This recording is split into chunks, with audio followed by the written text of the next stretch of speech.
പ്രിയപ്പെട്ട അനിയൻ ശ്രീ പ്രമോദ് പയ്യന്നൂർ, തികഞ്ഞ കലാകാരൻ. ഈ കഴിഞ്ഞ 10 വർഷക്കാലമായി എനിക്ക് തോന്നുന്നില്ല ഒരു കലാകാരനും ഇത്രയും സ്നേഹാദരം കിട്ടിയതായി. കാരണം ഒരാളല്ല കൊടുത്തത്, ഓരോ സംഘടനകളിലും കൊടുത്തു. ഇത്രയും സംഘടനകൾ തിരുവനന്തപുരത്തുള്ളത് അറിഞ്ഞപ്പോൾ എങ്ങനെയാണ് എന്ന് ആലോചിച്ചത്. നല്ലൊരു ഏരിയയാണ്. കാരണം വേറൊന്നുമല്ല, ഇത്രയും സംഘടനകളുടെ സ്നേഹം വലിയ ആൾ മുതൽ താഴെ ഏറ്റവും താഴെയുള്ള ആർട്ടിസ്റ്റുകൾ വരെ ചേർത്ത് നിർത്താൻ പ്രമോദ് പയ്യന്നൂർ എന്ന കലാകാരന് സാധിച്ചു. അത് തന്നെയാണ് ഇവിടുത്തെ ഈ പരിപാടിയുടെ ഞാൻ വന്നു കയറിയപ്പോൾ ഇത്രയൊന്നും പ്രതീക്ഷയില്ല. പക്ഷേ ഞാൻ നെയ്യാറ്റിക്കര ഒരു പരിപാടിക്ക് പോയിട്ടാണ് വന്നത്, അതുകൊണ്ട് ഞാൻ ലേറ്റ് ആയത്. പക്ഷേ ഇന്ന് വന്നില്ലെങ്കിൽ ഭയങ്കര നഷ്ടമായി പോകാൻ.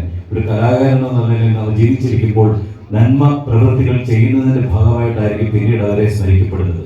അപ്പൊ അതുകൊണ്ട് തന്നെ പ്രമോദ് പയ്യന്നൂർ ഇത്ര കാലം ഈ കാലം അത്രയും ചെയ്തു വെച്ച കാര്യങ്ങൾ ഇനി വരുന്ന ഒരു വിവരമില്ലാത്ത ഒരു മെമ്പർ സെക്രട്ടറി ആണെങ്കിൽ എന്ത് ചെയ്യാൻ പറ്റും? കാരണം ഞാനിപ്പോ ഇവിടെ നിന്ന് പലരോടും പറഞ്ഞതാണ്, 100% ചെയ്തു വെച്ചിരുന്നത്. 50% ബോധമില്ലാത്ത ഒരു കലാകാരൻ, കലാബോധമില്ലാത്ത ഒരാളാണ് ഇവിടെ ഡയറക്ടറായിട്ട് വരുന്നതെങ്കിൽ ഇതിന്റെ കാര്യമൊക്കെ നമുക്ക് എല്ലാ സായാഹ്നങ്ങളും വന്നു കഴിഞ്ഞാൽ എന്തെങ്കിലും ഒരു കലാപരിപാടി, വ്യത്യസ്തമായ കലാപരിപാടികൾ കാണാൻ പറ്റുന്ന ഒരു അവസരം ഉണ്ടാക്കിയത് അത് ദീർഘവീക്ഷണമുള്ള ഒരു കലാകാരനാണ്.